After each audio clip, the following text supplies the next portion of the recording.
Welcome to the League of Nerds comic book segment number 109. I'm John Cooney here to talk to you about comics released the 26th of February 2014, beginning as usual with my first five, meaning these are the first 5 books I intend to read this week, and I'll give you a little more depth on them, starting with at number 1, Walking Dead number 122, All Out War Part 8, Negan Has a Plan. With all the success of The Walking Dead, you might be surprised that series writer Robert Kirkman originally had trouble getting it picked up. But in a clip from the recent documentary The Image Revolution, Kirkman shared the story about the lie that finally got The Walking Dead published.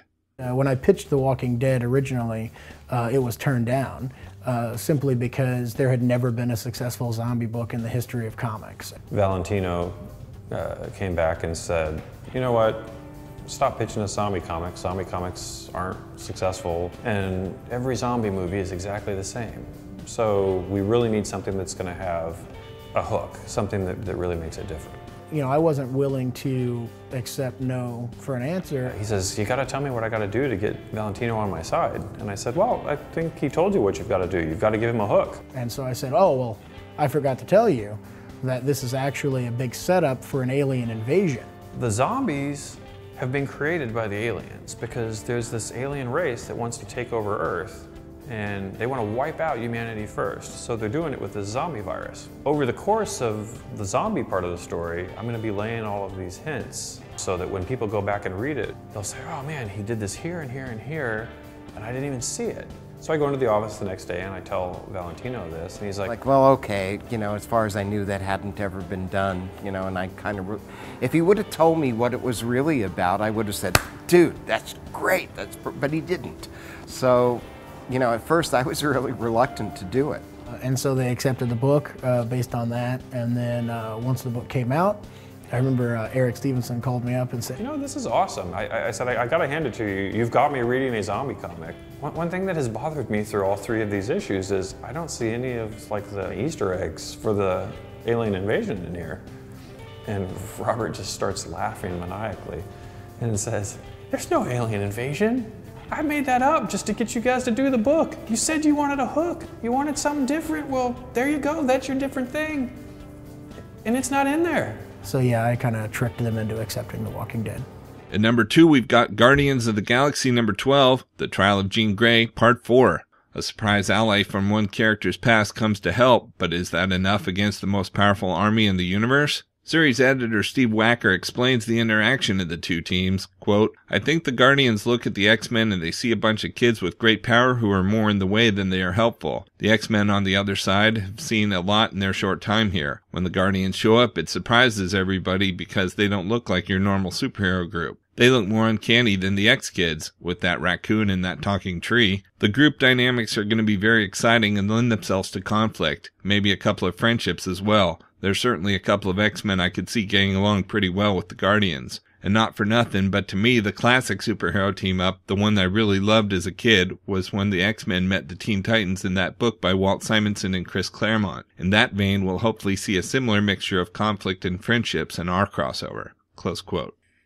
At number 3, we've got Superior Spider-Man number 28, Goblin Nation, Part 2 of 5. Goblins, spiderlings, supervillains, giant robots, it can only mean one thing, assault on Spider Island. If you want to see people standing around talking, read another comic. Want to see superheroes having a fist fight? Go somewhere else. You're in Goblin Nation and this is all-out war. Now that word is out about Peter Parker's return in April's relaunch of Amazing Spider-Man, series writer Dan Slott spoke about people's reaction. Quote, a lot of people think they know where this is going, and they don't. It's been a master plan to tell the story that, when you include the Dying Wish arc, is about 33 issues long. This has been the long-term master plan, the long game, to swap the brains and have Doc Ock try his level best to be Spider-Man, and then to have Peter make his return. This is the plan. This has always been the plan, and the story was always this long. You've got to realize we started seeding Goblin Nation around issue 5. If we kept going, that would have been crazy. Everything has been building to this, and it's all mapped out. A lot of people are assuming they know where it's going to go, and that's great. We're not writing the story in your head. We're not writing the story that's in a lot of people's heads, where they think it's going to go. You're going to have to wait and see. Part of our job is to surprise you and take the sudden left turn where you least expect. Close quote. At number 4, we've got Serenity Leaves on the Wind number 2 of 6. Forced out of hiding, Serenity's crew gets separated, and it becomes clear that everyone looking for the outlaws is on the verge of finding them. River offers to uncover the secrets that are hidden within her in the hope that the crew might have something to bargain with. Series writer Zach Whedon described the state of the crew following the loss of Wash, quote, "The grief they are feeling isn't fresh, it's been several months, so they aren't consumed by it as I imagine they were directly following his death. There's a sense that something has been lost though, the dynamic of the crew, the unique blend of people that somehow worked well together. The cohesion isn't there. I think Mal is a bit more worn down than we've seen him. The loss of Wash has taken a serious toll, but it has also hammered home for him what's really important, this group of disparate personalities aboard Serenity," close quote. He went on to note River specifically, quote, "River is doing well. The truth about Miranda was eating away at her mind, and now that she's gotten it out in the open, she's much more together, psychologically speaking. She's still an odd duck, but she has been stable, and no one on board wants to compromise that stability in any way," close quote. And at number 5, we've got Wolverine and the X-Men number 42, School's Out Forever, final issue. It's the end of the year for the Jean Grey School, but where do our graduates go from here, and who will have survived the experience? Jason Aaron, Pepe Larraz, and Nick Bradshaw bring the story of the Jean Grey School to a close. Series writer Jason Aaron expressed this about the conclusion of the series, quote, "Many thanks to the well-wishers, though I'll save my weepy goodbyes for later. As for these last few issues, look for us to deal with some of the fallout from Battle of the Atom, mostly involving S.H.I.E.L.D., as well as the ever-contentious relationship between Cyclops and Wolverine. We refocus on the school a bit after being away from it for a while. We break down where our main cast of kids all stand after everything they've been through over the last 40 issues. Things are finally resolved between Husk and Toad. The Hellfire kids get what's coming to them, or do they? And in my last issue, it's time for what else but graduation day, as well as one more glimpse of the Jean Grey School of the future," close quote. When asked if there were more stories he wanted to tell, Aaron responded, quote, "There were a few I didn't get to, yeah. There was a big Mojo story I wanted to do, and a much smaller story that set up a night school class at the Jean Grey School, but it's always better to leave a book when you still have stories to tell than to wait until you've completely run out. I had initially hoped to write both Amazing X-Men and Wolverine and the X-Men at the same time, but it just wasn't going to be feasible given the rest of my workload. I hated to walk away from those kids, I really did, but I couldn't be happier about who's taking over. I would gladly trust Jason Latour to keep an eye on my actual physical children, let alone my made-up ones," close quote. Yeah, that's right. In what's becoming a Marvel tradition in their current publishing protocol, they'll relaunch the title next month under a new creative team with yet another #1 issue. Rounding out the top 10 at number 6, we've got Hawkeye number 15. The brothers Barton double down against the bad guys as the Clown lays siege to their building. Can Hawkeye keep everyone safe against a killer nobody's even seen yet? What happens when you're locked up with your loser big brother for like a week straight? You go nuts, right? Clint goes a little nuts. Plus, 2 free staples. At number 7, we've got Cataclysm, The Ultimate's Last Stand, number 5 of 5. The biggest Ultimate event yet. Marvel's Galactus versus the Ultimates. The stunning conclusion of the biggest Ultimate event ever. At number 8, we've got The Wake, number 6 of 10. My name is Leeward, and this is where my story begins. Our story jumps 200 years into the flooded future where nothing is the same. The second half of The Wake starts here. At number 9, we've got Miracleman, number 3. Face to face with a shocking enemy, can Miracleman survive, or will London burn? A mysterious man with a sapphire grin stalks Michael Moran. Meet the sinister Mr. Cream. Try not to scream. A glimpse into the future introduced the Warp Smiths. Now see these strange warriors battle on their world in Cold War, Cold Warrior, including the Miracleman stories from Warrior number 6 through 8 and the Warp Smith stories from Warrior number 9 and 10, plus bonus content. At number 10, we've got Dead Boy Detectives number 3. Dead British schoolboys Charles and Edward finally locate their old bones, but what secrets do they hold? New Detective Crystal is the only one who can find out by way of her major tech skills, but it might involve a trip inside a computer game called Yonda, where all is not as bright and colorful as it seems.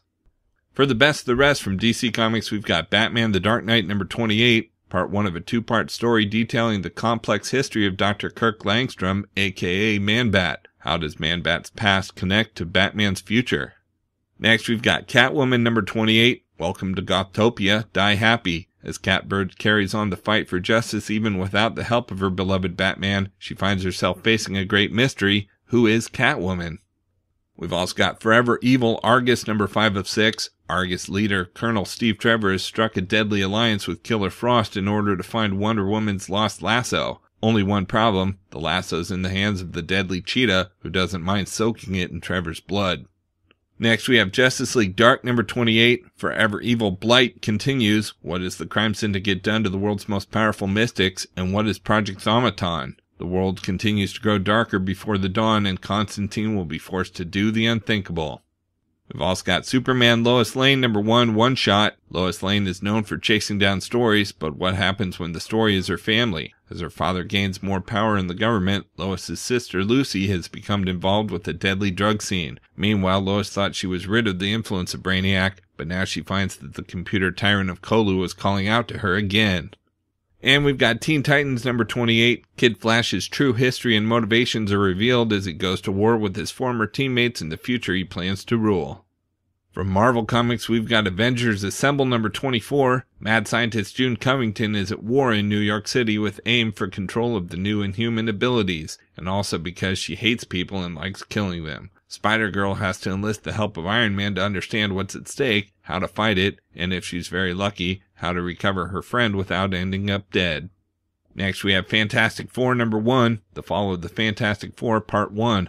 The world's greatest comics magazine begins anew with Marvel's first family, the Fantastic Four. But as the brilliant Mr. Fantastic, the compassionate Invisible Woman, the ever-loving Thing, and the hot-headed Human Torch embark on a strange mission, they aren't met with new beginnings, but an untimely end. As the family of cosmic explorers heads towards their darkest hour, who could possibly be behind their downfall? And how is one of their oldest enemies, the sadistic dragon known as Fin Fang Foom, involved? Prepare for the fantastic.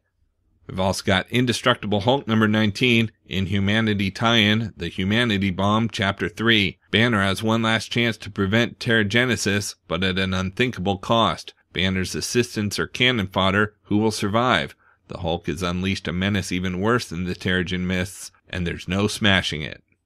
Next we have Mighty Avengers number 7. The Falcon is on the hunt, and what he finds will rock the Mighty Avengers to their core. Meanwhile, Luke Cage and Adam Brashear, aka the Blue Marvel, sit down and talk about dead presidents, old mistakes, and family ties. Guest starring Iron Fist. We've also got Origin 2 number 3 of 5, Logan Caged. Brutalized by devious captives, the clawed man of the woods may find the one thing he thought he'd lost, humanity. Kieran Gillen and Adam Kubert uncover the mystery of the life of the man who will become Wolverine. We've also got Revolutionary War Supersoldiers number 1 one-shot. Some of the most popular heroes of the Marvel UK return for Supersoldiers, and where the Supersoldiers go, trouble isn't far behind. It's the Supersoldiers versus Mystech in an all-out war. When a vast army of Mystech psycho wraiths come calling on a small Scottish town, it's up to the Supersoldiers to put them down for good. And we've got Uncanny Avengers number 17, the conclusion of Ragnarok now. The Avengers assemble, but are they too late? The twins' revenge on Kang is complete, but at what cost? Planet X is born. From Boom Studios, we've got Robocop Beta number 1 one-shot. Why we love it? With the release of Robocop, a reimagining of the all-time classic, fans of the new and old will be immersed in all the action, oppression, and humanity that is Robocop. We cannot wait to be first in line for this new motion picture event. Why you'll love it? 4 anthology-style one-shots exploring the world of the new film, brought to you by some of the freshest voices in the industry. Joe Harris, Frank Barbieri, Ed Brisson, and Michael Morici. What it's about? Alex Murphy was the first successful attempt at creating a man in the machine, but before he could rise, many had to fall. Through the eyes of the failed test subjects and on the path to making a successful integration between man and machine, Dr. Norton is forced to ask whether the sacrifice of a few is truly the path towards salvation. His morality must come head-to-head with Sellers' vision. From Dark Horse Comics, we've got the massive number 20. On the run from Arcadia and the Russian hacker A.R.G.U.S, Cal weaves his way through crumbling Europe, through riots and crackdowns and widespread social unrest. With little more than a vague memory as a trigger, he starts to put together the mystery of the missing massive, and perhaps the crash itself. From Valiant Entertainment, we've got X-O Manowar number 22, Unity Epilogue. When X-O Manowar thought he had finally found peace, he instead found only more war, death, and destruction. Now at his lowest point, Eric of Dacia's fate rests in the hands with the most unlikely of allies. Will X-O Manowar regain his lost power and seek bloody revenge on his enemies, or will he forge a new path? A A brand new era for Valiant's flagship hero is about to begin. Out in trades, we've got Invincible Volume 19, the War at Home trade paperback. Angstrom Levy returns to take revenge on Invincible and all those he holds dear. Collects Invincible number 103 to 108.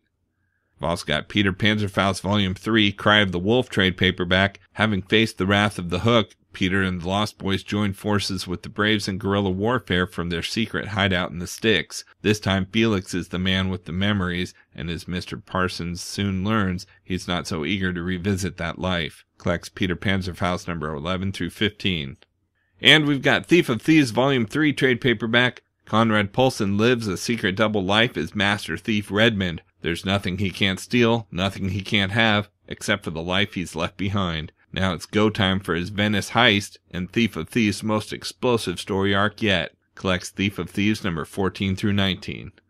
Okay, so that's just a few of my favorite books out this week. There's still plenty of others available, and I broke out all the Marvel titles this week in their own video, as well as a separate video for all of DC, and even a video with the top independent publishers. And you can find them all on my YouTube channel at he'sgotissues.com. And we'll also have links up on the leagueofnerds.com, our Facebook page, so be sure to like us there too. And of course, you can follow everything I'm reading on Facebook, Pinterest, Tumblr, or Twitter. You can find links to everything in the About section at he'sgotissues.com. And a reminder that both He's Got Issues and the League of Nerds are proud members of the Comics Podcast Network. So until next week, I'm John Cooney, and I've got issues.